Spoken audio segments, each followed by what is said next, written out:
Hello, this is 1100 WSG. I'm LaVern, and yeah, this is one street over. What's going on one street over from where you live in? Coming up on the show today at 7:30, we'll be hearing from Ryan Martin. He is our city manager here in the city, the lovely, lovely city of Springfield. And so we had a chance to visit with our city mayor yesterday. Buzzy Poole was in, and it was really fun visiting with him as always. And little programming note, we had Buzzy in yesterday. We're trying to touch base with him once a month, and just to kind of see what's happening around the city. We try to do that. I mean, that's the point of this program, is to see what's going on around the county and around the city. We have White House, the city manager or the city mayor, along with Mandy Christensen from the White House Chamber that comes in once a month. They come in on the first Tuesday, and they come in to report on their mayor and alderman meeting and all the things. And so we have Ryan, our city manager here in Springfield, do the same thing for the mayor and alderman meeting that happened last night here in the city. Well, and normally Mayor Vogel, our county mayor, would be in yesterday, because typically the county commissioner meeting would have been on the second Monday. Let's see. Second Monday. I can't keep it all straight. No, actually the third Monday. That would have been last night. Or no, Monday night. I'm telling you, with the snow and all the things, it is, can you believe, guys, we're halfway through February 2026. Oh my goodness. My baby, for people who have listened to me on radio, God bless you. Thank you so much. Since 1984, when I started the whole U-Turn LaVern thing, my baby now, this is not the twins, will be 35 this year. The middle one is 30, will be 30. Well, he just turned 31, and the baby is about to turn 30. So just saying. And my kids were born on radio. So, if you were a listener back then and just kind of put that in perspective, oh my goodness. It's that thing when you don't think about it when your kids are growing up. It doesn't really hit you how old they're getting, but then you see your friends' kids and you see how old they're getting and you realize how old you are, So my baby's about to turn 30 on Friday. So anyway, we're anticipating, I say all that to say, I just can't keep it all straight. The county commissioner meeting typically would happen on that third Monday, but because it was President's Day Monday, they moved it to the fourth Monday. So we're, counting on hearing from Mayor Vogel next Tuesday to get an update on what's going on with County Commission. And but we got to hear from Buzzy yesterday and invited you all out to the city.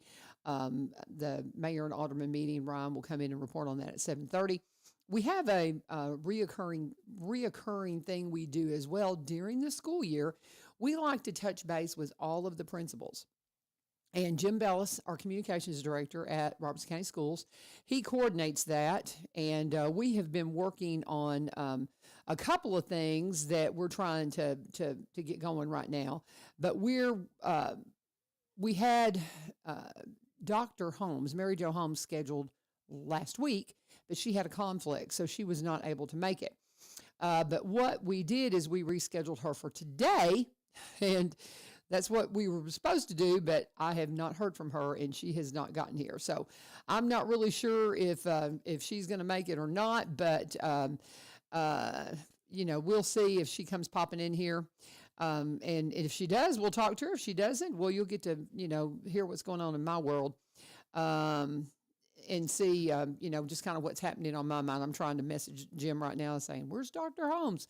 But anyway, she's with Phoenix Academy.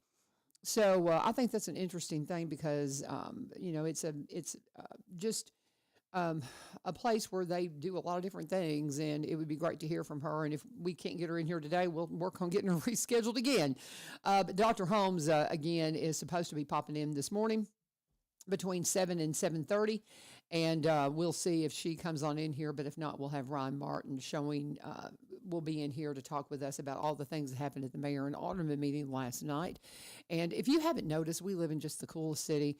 There's so many wonderful things going on. Buzzy and I talked a lot about the theater yesterday.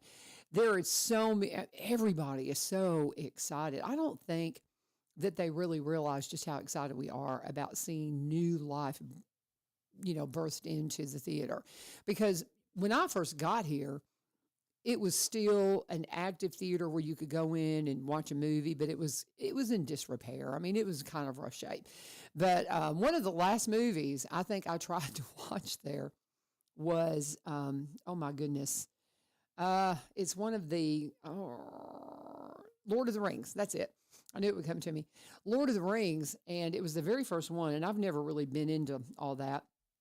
And we went to watch that movie with the kiddos, with all my kids, and this is this kind of gives you an idea of how long ago that was, because they still had the movie on a reel, I guess, because they said it broke. Now, if it was a digital break or if it was an actual physical film break, it just I can't remember, but I do remember sitting in that theater and it stopped.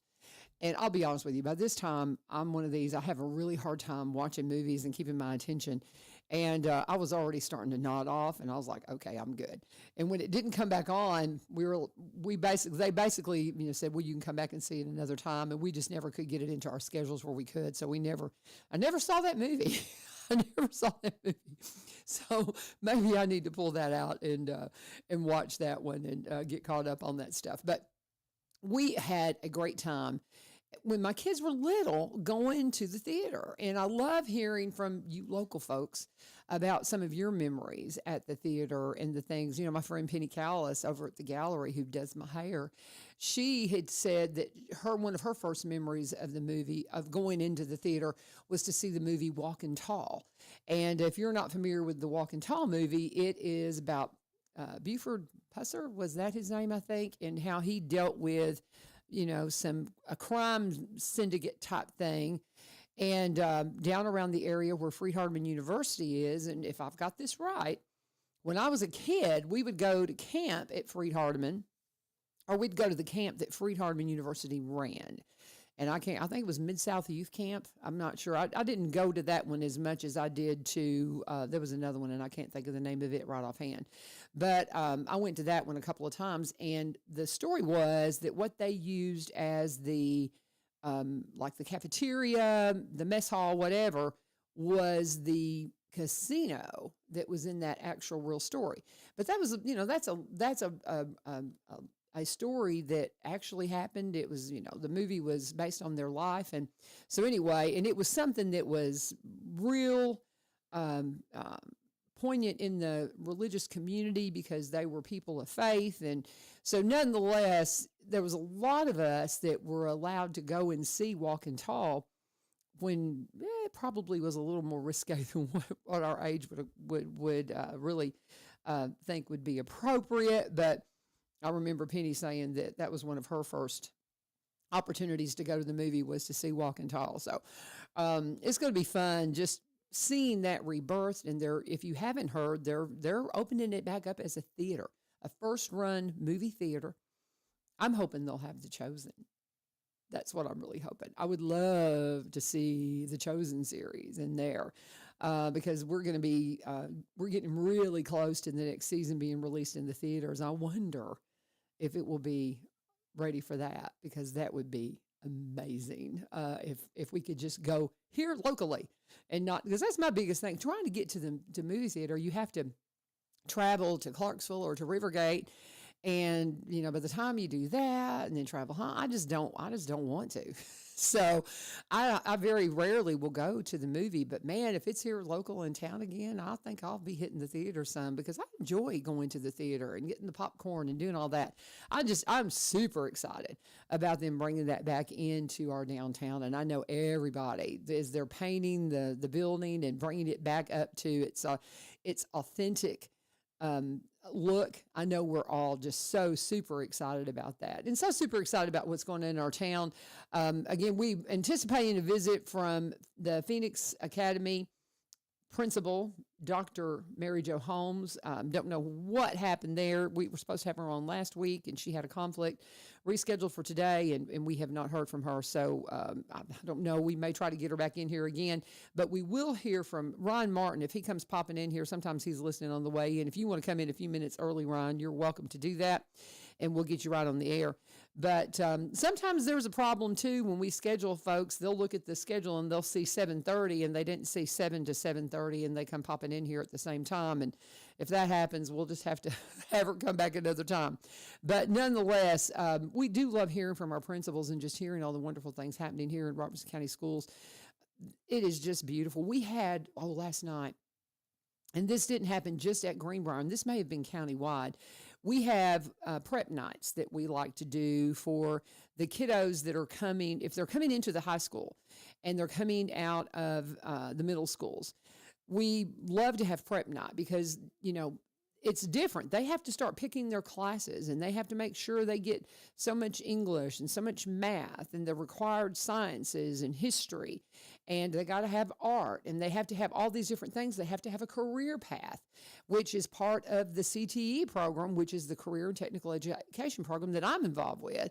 And so they have to have that career path that it requires them to take 3 classes in a career path, and they have to complete that.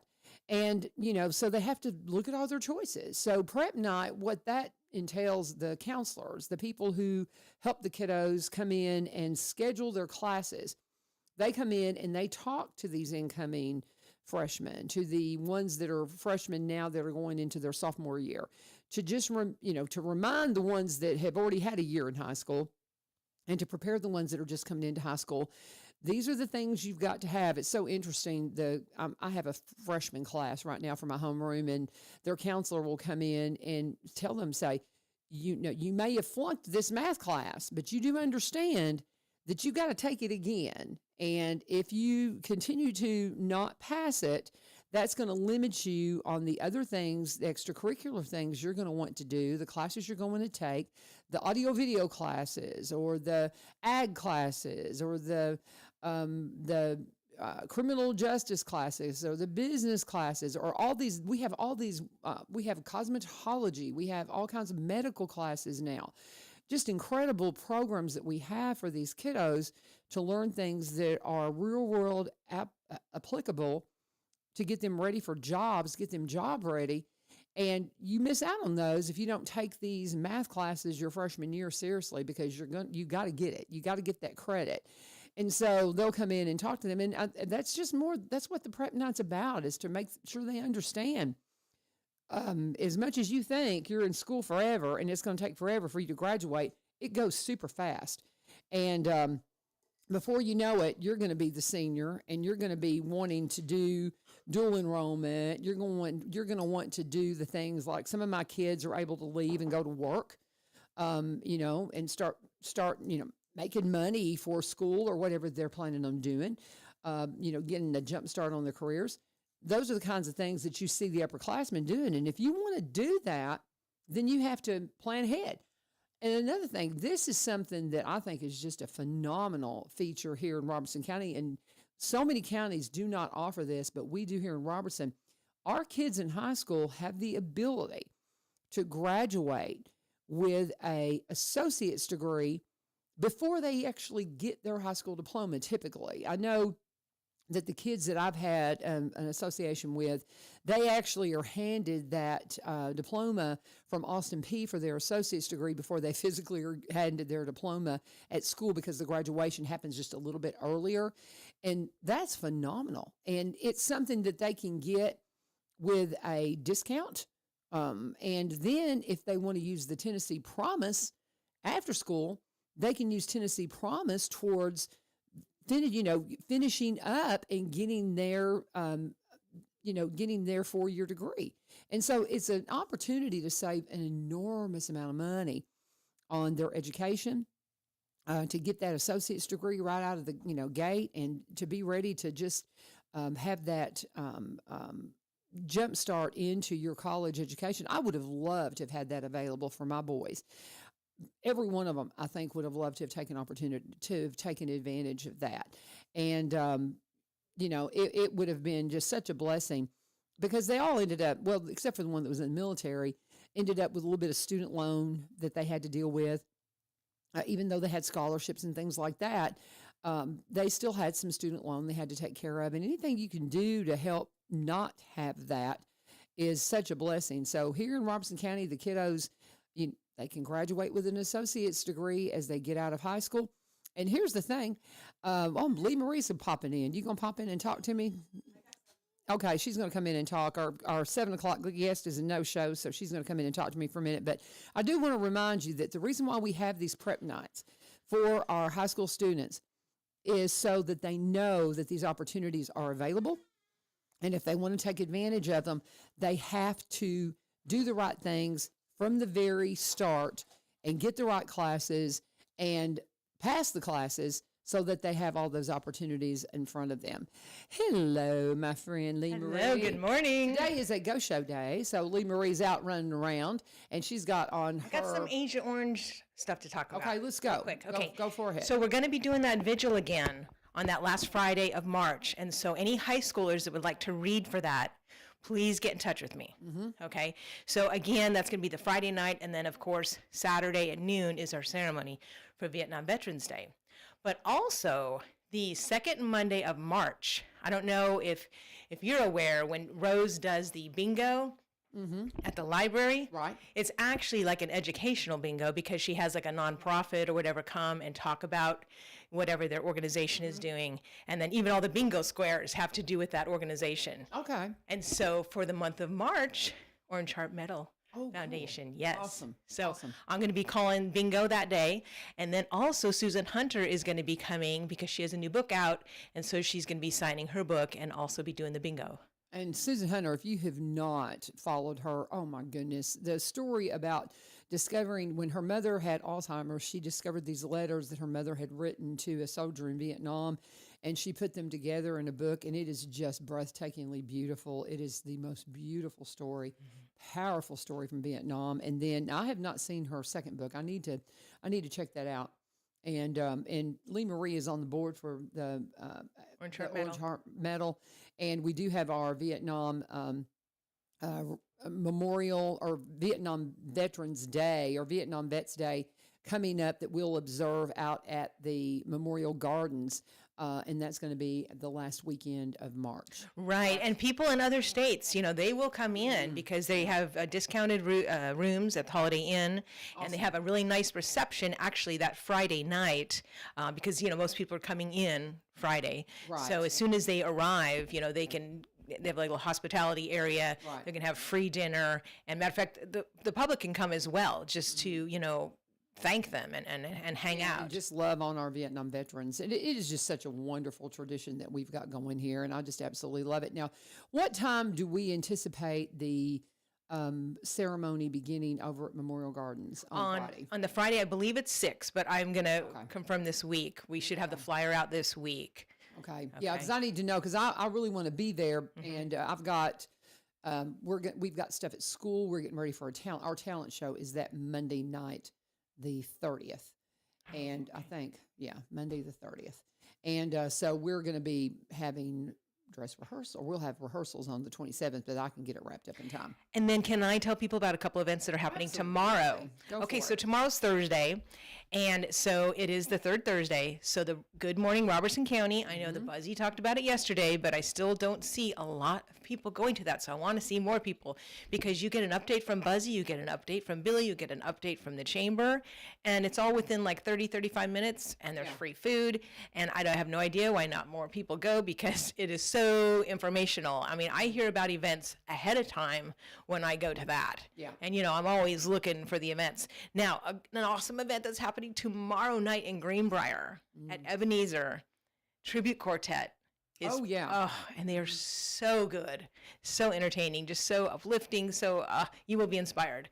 So that is over at Ebenezer. I believe it's a $10 suggested donation at the door, and you will not be sorry that you went. Absolutely. And you stay up to date on all the music. I mean, it was funny yesterday. I don't know if your ears were burning. Buzzy was talking about how that you and Steve are so involved, and boy, you guys get a hold of something. And I tell everybody, if you want your event to be successful, you need to get Lee Marie involved because she's so good at marketing. Did you see the video? Did you see the music video? I did. Isn't it beautiful? It's absolutely beautiful. Absolutely beautiful. Now, I had a hard time spotting you guys in it. All right, well, I'll send you a picture of what we look like, and then you'll be able to spot us about 4 or 5 times. Okay. Yeah. Because I was looking, and I didn't have it on my big screen. I could put it up on my big screen and see it because I kind of had to watch it on the. We were.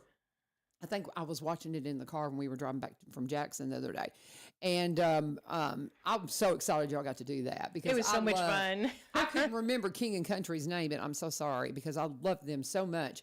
And they are just so good. So good. And in that story, that's an inspiring story. So, but it was beautiful. And I mean, they produced that, because it was filmed the Friday before that big snow. Oh, really? Yeah, okay. I think I remember. And then the Friday after that is when the actual single was released. And then the Friday after that is when that video was released. So it appears that both of their wives sang in it. Mm-hmm. Yes. Did they? Mm-hmm. That's so cool. I mean, you see them and you're like, I knew that the one guy, I don't know their names, but the one that has the wife with the long hair, she has, she's definitely had a career. Now the other one I didn't know was a performer, and maybe she's not really a performer, but just sang on that album. But I thought that was the sweetest thing ever that their wives, their actual wives, sang with them. So if you haven't seen it yet, make sure you go on look for King and Country. The song is called Ever and Ever Before, and it was filmed at the Two Rivers Mansion right here on McGavick in Nashville. And it's so beautiful. And that dancing that they do, they do have that dancing in Nashville. We have gone to things every week. So we're going to be doing more of that, because it's just so wonderful. Yeah. And it's the things you see when you watch the old movies and the way it's just so, like, there's an elegance to it. It's just an elegance and a formality to it that just is beautiful and fun, and it's personal. And I just love it. Y'all did great. And I wasn't sure where you were. I was like, okay. Well, it's funny because the first time I watched it too, I didn't see us as many times. And then, the more times I watched, I'm like, oh, we're there too, Yeah. One time Steven is like, his face goes right by the camera. Okay. So you could, but you have to kind of know what we're wearing. So I'll send you a picture of our... And I looked at your costumes, but I didn't have them side by side. And again, I was watching it, I think, maybe on my phone even. And so I thought, well, I've just got to put it up on my television so I can see it and watch it, because I'm so excited y'all get to do that. That's so much fun. And y'all been dancing. How long have y'all been dancing together? Oh, well, I started in like 96, I believe, is when I started swing dancing. Okay. I was in grad school, and I just needed, like a stress relief, and so started just doing ballroom with all of, like about 12 of my friends over at Claremont. We just started taking city classes, and we were taking cha-cha and foxtrot and waltz and swing. Sure. And then, swing just kind of was taken off at that time. And so, that's when I met Steven's mom, because I've known her way longer than I've known Steven. And so we started taking dance lessons, and then all of a sudden we were on a performance team, and then all of a sudden they asked my dance partner and I to start teaching. And then we taught for over 20 years. We taught over 10,000 people, which is crazy. But it was so much fun. We made so many friendships, and it's just so great. And listening to the music, it's just such positive music. The music that we used was all from like the 1930s, 1940s, 1950s, and it's just so nice. It's like hard to put that music on and not be happy. It's like we were talking about Bad Bunny's music yesterday, and I was like, but it was a different. And I kind of equated, some of the reaction to today's music to the way they did Elvis, but it's not even close, because I went on yesterday. I said I've read some of his lyrics, and so I went back in and started reading some of the lyrics again, and I was like, please don't tell me you're letting your kids listen to that. I don't care if it is in another language and they don't understand it. It's just poison. But anyways, I hope people... I'm sorry, I digress. Okay. I'm sorry. I hope people will come out and start line dancing with me, because we play a lot of happy music there, too. Yes, we do. Absolutely. So I'll see you guys tomorrow, which is Thursday. 10 o'clock is a resistance band workout. 10:15, 11 o'clock is the line dance. Okay. So come on out and get some exercise and be happy with us. There you go. Happy, happy music. I love it. Lee Marie, and she'll be in here for the Go Show telling you all about everything. Tell Ron he can come on in about everything here in just about a half hour for another full hour of local programming. But while Ron is making his way in, we're going to talk about Barry and Rebecca Richards. Exit Prime Realty. When is a good time to buy real estate? Today, always. because you never know when that property that you've got your eye on is going to be available again, if it ever is available again. So you do not want to pass on an opportunity to see about your dream home or to see about a piece of acreage, especially if you've got something next to you and you're like, there's a few acres selling. Do I want to look at it? You better move on it because you may not get another opportunity. There's the land around us. I don't want to own any more land than I did, but if I did, it's sold. It's not ever, I don't think it'll ever be on the market again, because people have built beautiful homes there and things like that. But if I had wanted to expand my land, you have to do that when the opportunity arises, because things will get locked up. So you just, even if interest rates are a little bit high, that means prices will be a little bit lower. And if interest rates go down, prices go up. That's just the way the market works. As Barry says, it's always a good time to buy. Anything that you're interested in, you need to make sure you get pre-qualified to know how much land, how much home, how much property you can buy, because you'll get your heart broke if you start looking at something and then you can't even qualify to purchase it. The same thing goes when it comes to selling property. So many people are like, my property is worth this, this, and this, and maybe they're remembering the big real estate boom when things were just going crazy. But even if you might be able to find somebody that wants to pay you what you want for your home, if they don't have cash in hand, they're going to have to get a loan. And if the properties around them have not been selling to that degree for that amount, they're not going to be able to secure a loan, because they're going to do the market analysis and say, this is what the land's actually worth. This is what the property is actually worth of the home.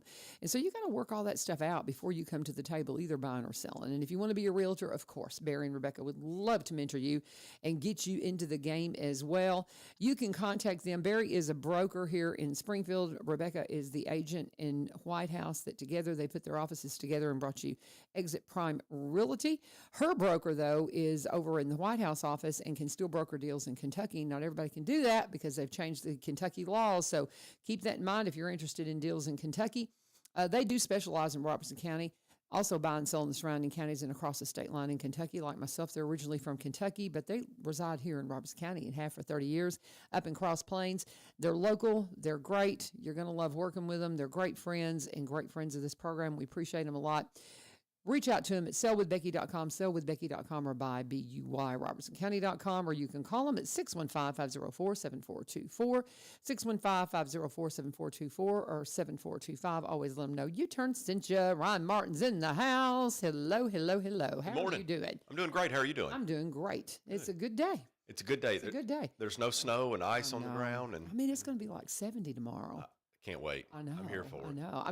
I'm a little nervous. My husband, we were talking, we get up and walk early. As long as it's above 30, we go walking when it's still dark. Still dedication. 31 degrees of dedication. It's chilly. So, yeah. It's chilly, but it's exhilarating. It's better than caffeine. And so anyway, not that I don't have caffeine too, but it gives you that little blast. Right. So we're always checking the tent before we go to bed, and it's like, okay, are we walking in the morning? He's like, I said, what's going to be in the morning?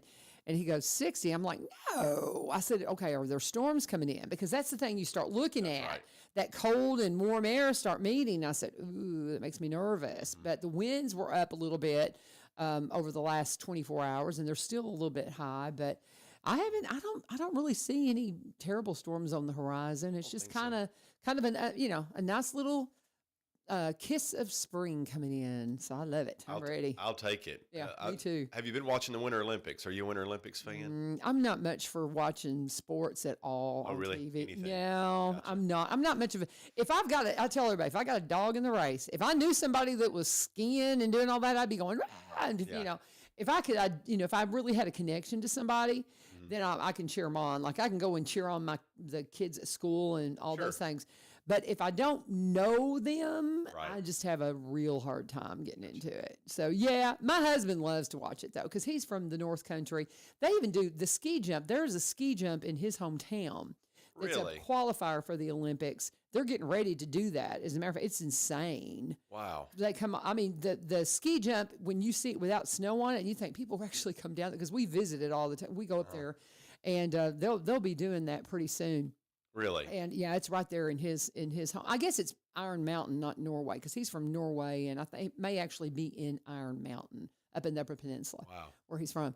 But yeah, they do that. It's crazy. It's just amazing. Insane. People grow up around that because we never don't have anything like that here. No. We don't even know what that's like, and people grow up Bobsledding. People grow up, it's bobsledding and snowboarding and that sort of thing. It's just it's interesting. It's a different. I enjoy watching it a little bit. I'm much more of a Summer Olympics fan than I'm a Winter Olympics fan. I think it's because I can't relate much to the Winter Olympics because it's not our culture here with a bunch of. It's not. We had enough. We didn't have that much snow, but we had enough snow and ice on the ground a couple weeks ago to last me for the rest of the year. So I'm okay, but that's probably a good place to start too as we kind of move into that. Is I want to talk about our storm response and the winter storm, and thank everybody for their patience. Yeah, absolutely. It was a long week and a half. We understand that our neighbors had it a lot worse than we did. We had some neighbors that had some difficult circumstances that they faced, particularly those in rural areas and those in the eastern part of the county and south of us too. We were fortunate here. We mobilized quickly. We're fortunate that from an electric perspective, we make a great investment in our tree trimming, and that makes a difference. You better believe it. And I'll admit that it's a number in the budget that I cringe every time I see it. And we're putting together the budget, but it's something that we stick to, that we're committed to, and it's that week where it pays off. Yes. When you can keep trees. That doesn't mean that some trees are still going to fall or limbs are going to blow and lines are going to come down. It's not 100%, right? But to keep lines out of the trees and keep the tree limbs out of the lines, if you will, by and large, that's going to make a huge difference in your system. And I know, and I apologize to some residents because it happens every year. Residents will call and they're like, my tree so pretty? Why are you cutting my tree? And it's like, well, that limb's growing into that electric line and we need to trim it back. And that it's that time in that winter storm where that makes all the difference in the world. That and when you mentioned it, our spring storms, I can't say spring. We kind of have spring, summer, and fall storms. But those severe winds, when they come through, that's what helps us maintain power. I think we maxed out at a little over 1,000 customers. So we have about 9,000 customers. There's 20,000 people in Springfield roughly. And so about 9,000 customers. So when we say a customer, we're talking about a meter. Okay. Yeah. So that's when people say 9,000 people. No, 9,000 customers, 9,000 meters. Right. So we, from an electric perspective, we view each customer as a meter, right? So there's multiple people that live in that house or whatever, or some are businesses, right? But we look at each customer from a meter perspective. So we have about 9,000 customers or 9,000 meters, and we maxed out at any given time, and I believe that was on that Sunday when it moved in, or maybe it's Monday, we maxed out at about 1,000 outages. And so a little over 10%, about 11 or 12% is where we maxed out.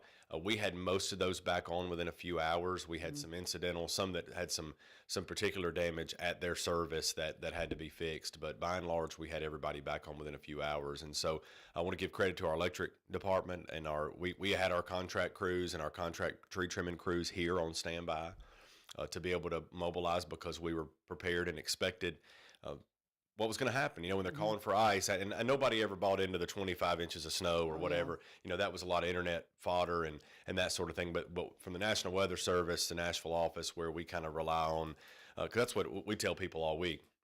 So they're like, well, what do you think about 25 inches of snow? I'm like, I haven't heard anybody that I rely on say that. Yeah. Right?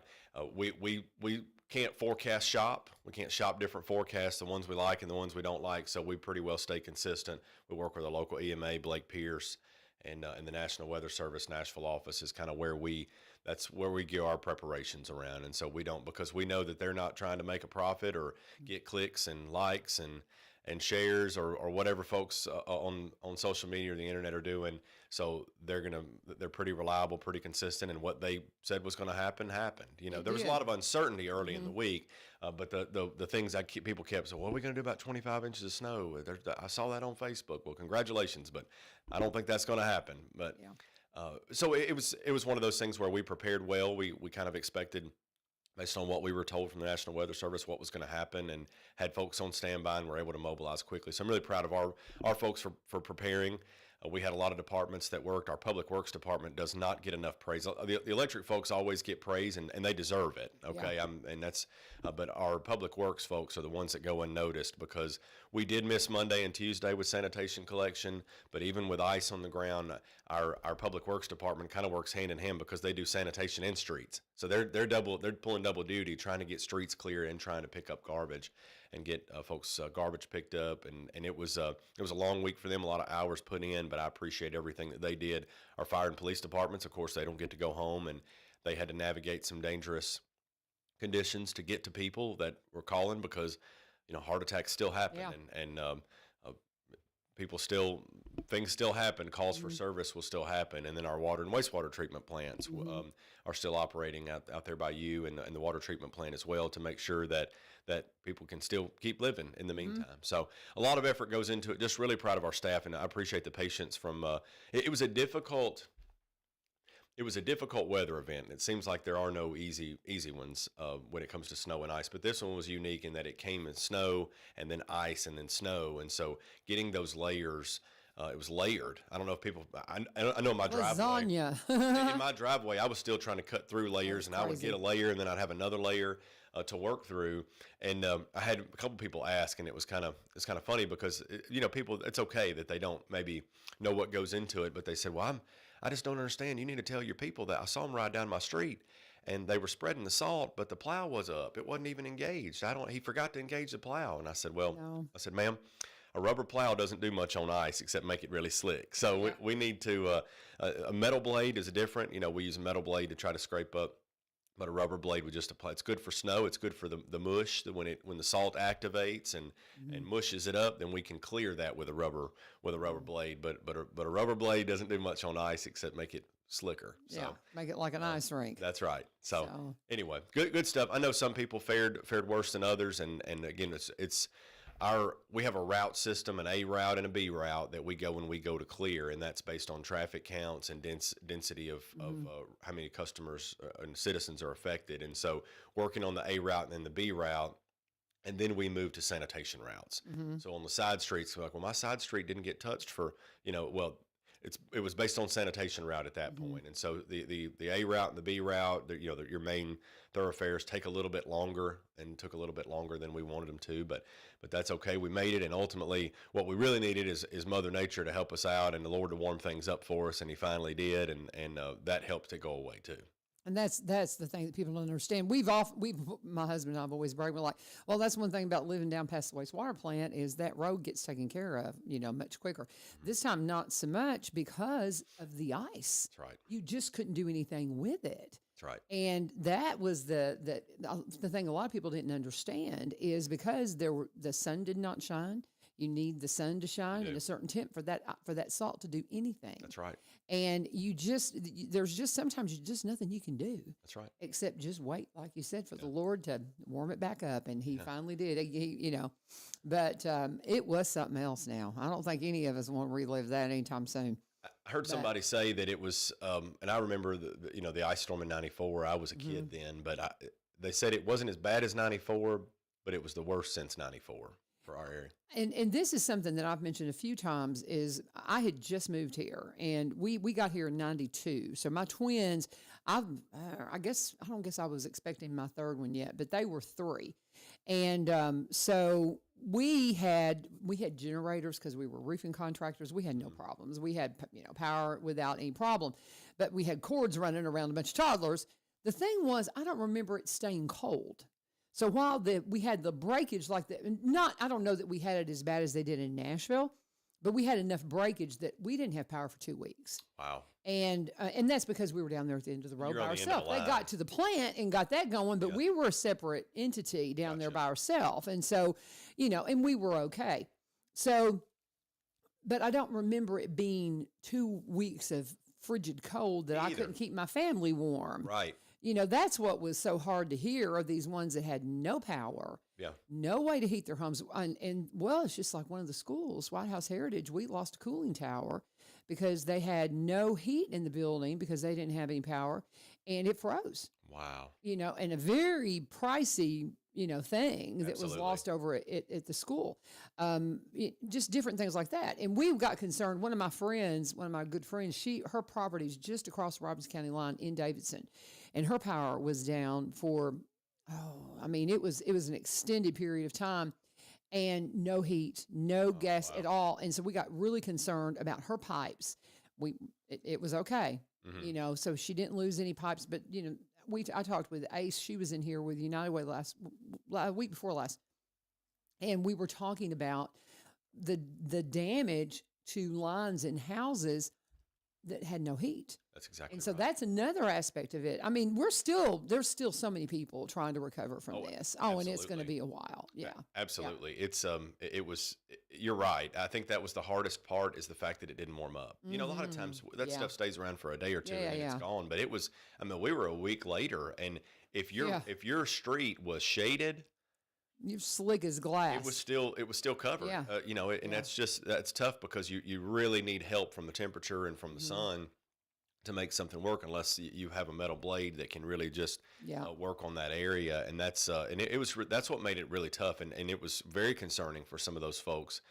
Fortunately, by the time this happened, we had 99% of our folks on, and we're getting the rest. We may not have had any outages by the time it happened, but that Tuesday or whatever Tuesday morning or Wednesday morning, that low got wind chills were below zero and that sort of thing. That was really scary. We were very fortunate that we were kind of beyond the worst of our power outage situation at that point. So, very, very scary situation. And I've told folks that have asked that if I never see snow and ice again this year, it'll be too soon. Thank you very much. We always visited up north, and that usually fills our need to see snow, and then we come home, we just don't want it. Exactly right. 1 or 2 snow days in school, it's kind of fun, but man, after 2 weeks, I was going stir crazy. Yeah. I mean, it's like crazy town, and we're trying to all catch up at school. Are there enough snow days? Are there enough? We're having to file for a waiver. We're 2 over right now. Okay. Because we use the 2 for the special election, and we get 10. Okay. And so we have maxed out, and we're 2 over. So if we don't have another single snow day, we're making it. Oh, and plus we're making up one of them. March 2nd was supposed to be an in-service day, a professional development day for teachers. Kids weren't coming to school. They are now coming to school. Oh, is that right? And that's an educational day. Okay. And so an instructional day. Okay. And so that's good. Yeah. But a lot of people said, well, why didn't we go to school on President's Day? And Dr. Weeks said there was just not enough time to make that adjustment. Gotcha. And too many people had plans and things like that. Sure. So, and same thing with spring break. You don't want to pull back anything with spring breaks. People have trips planned and different things like that. Difficult logistically. Yeah. And so we believe we'll be granted a waiver, just like Cheatham and different ones have been already, but we just haven't gotten all the paperwork finished yet. Okay. Or we haven't gotten it back yet, I think. Gotcha. So, and because Dr. Weeks was in last week, and he said, we've got to consider we could have storm days that, there's maybe a tornado threat coming and we're going to have to call school or something like that. Or we could, believe it or not, still have some ice. We could. February tends to be when we usually get. We're almost out of February. And hopefully we're going to be out only of got that. one more week of February. So, but then March even, you can get it in March. Yeah. But we're just going to pray spring in. My daffodils are already starting to pop up, and I want them to thrive. Yeah. So y'all had your I don't want us to run out of time. Y'all had your mayor and alderman meeting last night. So anything urgent? I know Buzzy kind of touched. He said it was just going to be business as usual, pretty much. Yeah. And nothing alarming. Yeah, he came in yesterday for a little bit. That's what he said. He said, so you're getting a double dose of the city this week. But that's fine. We did have the Board of Mayor and Alderman meeting last night. January and February both were kind of lighter meetings. I think March will pick back up a little bit. It's just a slower time of the year from a routine business perspective. We did have a budget amendment last night. And one thing that I haven't talked about, because in that budget amendment, we amend our budget when we receive a grant. It's part of what we have to do accounting wise. But the grant I wanted to talk about is a broadband access grant, broadband ready grant that we are partnered with the county on. And it's something that Billy Vogel brought to us and said, hey, are you interested in this? I don't know if there's anything we can do with it, but if you want to do it, we'll partner with you on it. And what that's going to ultimately do is provide access, ultimately provide free Wi-Fi. We're starting with a pilot program in Garner Street Park, and we're going to be able to provide free Wi-Fi in Garner Street Park. How cool. That's where, and that logistically, that worked out because that was our lower install cost. Travis Price and MLK, because of how far they sit off the road, those two parks were harder. Travis Price is nearly impossible right now. We're working on internet out there, and then MLK would be next, but Garner Street, because of its proximity to internet lines was better, and the lower barrier for entry there to get into that get business. But that's what we want. It's one of the things we want to do with the grant. There's a few things. There's a senior education program where we're partnering and we're also providing some devices to the library for rent, because it's about broadband access, broadband ready, making broadband available to those who may not have it or may not be able to get it. And so making those devices eligible for checking out at the library, providing free Wi-Fi in the park, those sort of things. It's really a neat that we haven't really talked about because we haven't gotten to the point where we don't want to announce it and then nothing happens for a few months because it takes a while to get to that point. But we're something that be on the lookout, because we're going to be really talking about that and letting people know it's a really cool thing. And that's from the state of Tennessee Economic and Community Development Department. I love it. And people don't understand that there are some people that just can't afford it and they don't have access. And if you cannot access things digitally now, you're left out of so much. That's right. Because there's so many things that have digital access. I mean, how many times have you gone in to purchase something and they don't take cash anymore? Lots and lots of. And I'm telling you, what do they call it? Contactless or no cashless. Cashless. And I see that at the ballparks because we frequent ballparks with my grandkids. More and more ballparks. It's like you tap your card, and if you can't tap your card, then you're out of luck because they don't fool with cash anymore. That's right. They don't. It's amazing, And then they want you to tip those kids that are just handing you a soda. I'm like, come on, that drives me nuts. It's like you're giving me a hot dog, and you want a $2 tip. Now stop. But anyway, I digress. Anyway, tipping culture is a whole nother discussion in itself. There. Isn't it though? I need to do a show on that sometime. Let's just talk about it. Anyway. Tipping culture. I know some of it's automated that's in their machine, but no, I'm just teasing. But that's something we're excited about. Right, is making broadband available. We want to expand that program, and we're just excited about that and ready to get that. It's taken a while to kind of get the design and planning and all of that stuff to that point, but. Well, we're excited about that. It's not anything we've talked about, but it's something that we really want the public to know that's coming. Right. So very good. That's exciting. That's the good news. On a little bit of not so great news it is obviously cold weather season, and we just came out of cold weather, and the month following some really cold weather means that electric and gas rates go up. Now that's not your base rates. The Board of Mayor and Aldermen did not increase your rates. They didn't have it's our monthly fuel cost adjustment that's a pass-through from TVA on the electric side and purchase gas adjustment on the natural gas side. So the fuel cost adjustment from TVA, that's not something we get a choice in the matter. TVA lets us know what that is every month, and we have to pass that along in our rates because TVA controls every aspect of electric utilities in the 7-state region that they are over, that territory. So that fuel cost adjustment did go up quite a bit. Folks will see a $10 to $15 on average increase, I think is the number, of $10 to $15 increase on their normal February or March bills when they get the March bill. So that's no fun, but it's cold weather season. The good news is usually in March and April and May, the rates, the fuel cost adjustment comes back down and rates tend to bottom out. Same thing with natural gas. That November to March time frame is always the most expensive time for natural gas. So our purchase gas adjustment, because again, gas is purchased on the market. We do have some long-term contracts, and I won't bore anybody with those details, but because of the market of natural gas, that obviously goes up during the cold weather season too. So we have to pass those costs along to the customer. Again, we didn't increase your rates. Those things are the market fluctuations of both electricity and natural gas. I'm nervous about my gas bill because I got a new gas fireplace. Oh. So I've been running gas fire, and I mean, and I loved it, but I'm like, oh, what's this going to do to my bill? But that's all right. I mean, I made the decision, but I'm a little, because when you get something like that, you're like, what is this going to cost? Because that's burning gas, the entirety of that time.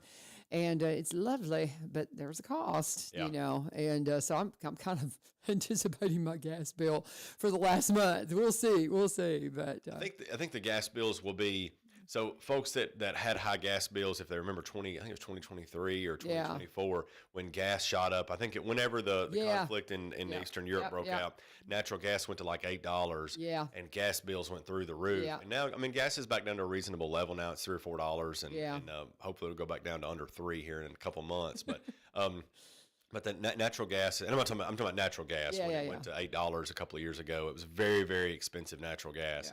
And now it's down to $3 something. So it won't be as much of a shock as it was a couple of years ago. Okay, but it's still going to be. Yeah, it's going to be more than but I used a lot too, and I think I kept my house warmer And I have gas heat, but I kept my house warmer. Just anticipation of not knowing if we were going to lose power, right? Exactly. Everyone was expecting with Wanted that to ice have accumulation yes, for sure. that you were going to lose power. I think that was, and that's what I think some folks told me, said, Ryan, I just expected we would lose power. And, yeah. you know, let's tell me, I remember 94, right? And I expect to lose power.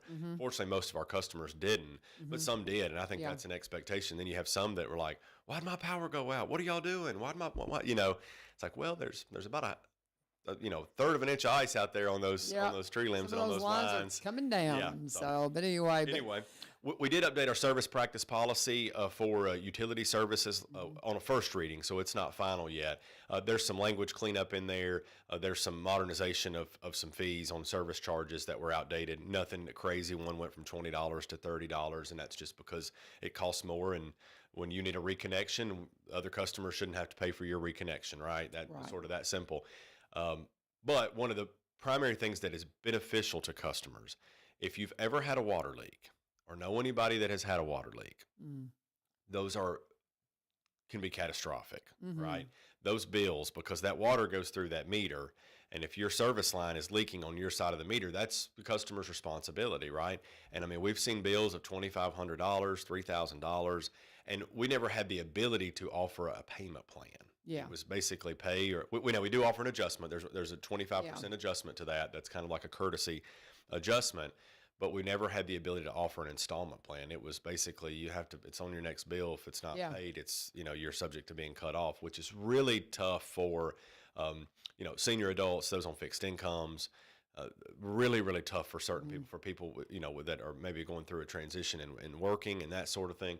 So we have asked the board, and they on first reading, they passed it last night to approve a leak installment adjustment plan, a leak adjustment installment plan, which, depending on the balance of the or the cost of the leak, is how many months that we could give a customer to help pay that off. We've never had that ability before, and in the ordinance, and now we think we will, and that'll be a huge benefit, because a water leak can happen to anybody. Oh yeah. I mean, several years ago, my grandmother had a water leak at her house, and it was $1,500. Oh wow. I mean, that's just when the line breaks, and you don't know it until you get your bill. Yeah. Our meter readers will usually, when they notice a high reading, they'll post something on the door and say, "Hey, you may have a leak because unless you used a ton of water, your bill's going to be really high this month." And that notifies the homeowner, the customer, to check and see, have someone come out and see if there's water standing in the yard somewhere and try to identify where that leak is. But that'll be a real positive for our customers. Very good. Awesome. Very good. We also did something with non-conforming structures last night. That's a term that I don't want to, again, bore anybody with the details, but we're a 200-year-old city, right? So not everything's 200 years old, but we have some things that are 100 years old, and lots that are 100 years old, or buildings that are 60, 70 years old, and homes that are old. And so there's folks that are coming in with reinvestment that would like to say, hey, this is kind of an ugly structure. I'd like to dress it up. I'd like to, repair it and renovate it and dress it up. And our zoning ordinance does not really allow that to some extent. And I won't go into the mechanics of it, but our zoning ordinance says if it's a non-conforming building on a non-conforming lot, you can't do anything with it. It's grandfathered as it is, but if you touch it, basically, and I'm simplifying, but if you touch it, you're not allowed to, right? Which that's great, because you want non-conformities to go away, right? Ultimately, that's the goal. But it's also getting in the city's way of getting a more quality look, a quality aesthetic. A dilapidated home that is not really good for somebody to live in, but not enough where it can be condemned, right? It's kind of in that gray area. You want that property owner to invest in bringing that property up and making it look better and nicer and restoring it. And so our planning director kind of worked with the planning commission to kind of craft an ordinance that proposed to the board to address that. And it's something we talked about at our strategic planning meeting, and the board understood and was kind of willing to pursue that, and they did approve that on first reading. So what does that mean for? It's a long way of a lot of details, but what does that mean? It means that we'll get some older structures that property owners previously couldn't really restore or do anything with. We'll be able to make nicer now. Okay, well, that's very ultimately good. The result. Okay, awesome. That's a long way to say that I get we it, might get a better quality result. Yeah. And then he also approved on second reading the update to our parade and special event regulations, which one of the primary takeaways there is going to be that we're going to require for any downtown event that's a street closure, we're going to require the deployment of the barricades, the barriers, the crowd safety barriers. There's too many incidents happening around the country, and we can't allow that. I think previously our position was we would let the event owner, the event holder, kind of decide whether they wanted to use those or not. We're not going to do that. We're going to have to require those because there's just too many bad actors around the country that want to plow vehicles into crowds of people, and we want folks that are coming to an event downtown to feel safe. Very good. So, and that would just involve cooperating with the city to say, hey, this is the cost involved in doing that, and you're going to have to figure that into your event. Well, and the barriers are free. Like we're not going to charge them for the barriers. They will have to pay for. They pay for officers anyway, and when they're closing intersections, and the labor of the officers is the only thing they'll have to do for those that are put them up and take them down. But that's the other thing. We didn't want to say, well, you're going to pay for the barriers, right? The taxpayers have already paid for the barriers. But if we have to but in an event, we have to call extra officers in. So that's where the event would have to pay for. Gotcha. So it wouldn't really be that big of a deal. No, ma'am. It's just making sure. I think that's a great idea. It's just we can't take a chance, right? We don't want to be the place that had them, had the barriers and didn't have them out. That's right. You bet, for sure. Very good. Anything else? No, follow us on social media, sign up for our newsletter, stay informed of what's going on. You can watch our board of mayor and all of our meetings we stream those live. You can check them out. Check everything out on our website and social media, and call us if you have any questions. I love it. Ron Martin, he is our city manager here in the beautiful city of Springville. I can't believe we've got a minute to spare and we got it all in. Oh, wow. We got it all in. Yeah, we got it all in. Normally it's like we're leaving something out, but we got it all in. Thank you so much. Thank you. You have a great day, and thank you guys for joining us. Tomorrow is the United Way Day, and we'll be checking in with them to see if they're going to be joining us. But sometimes they can't make it. Sometimes they do go over to the Good Morning Robertson County. So that may be going on with them tomorrow, but we'll have another great show of local programming for you. Several people that we want to check in with, and we'll see if we can't get Dr. Mary Jo Holmes rescheduled and get her on in here talking about the Robertson County Schools. But Lee Marie is on the way. This is a Go Show day. This is Wednesday. Every Wednesday, Lee Marie brings you another full hour of local programming talking about the events going on around town. That's the name, The Go Show. So stay with us for Lee Marie and The Go Show coming up in just a few moments right here on 1100 WSGI. God bless you. Have a fabulous day.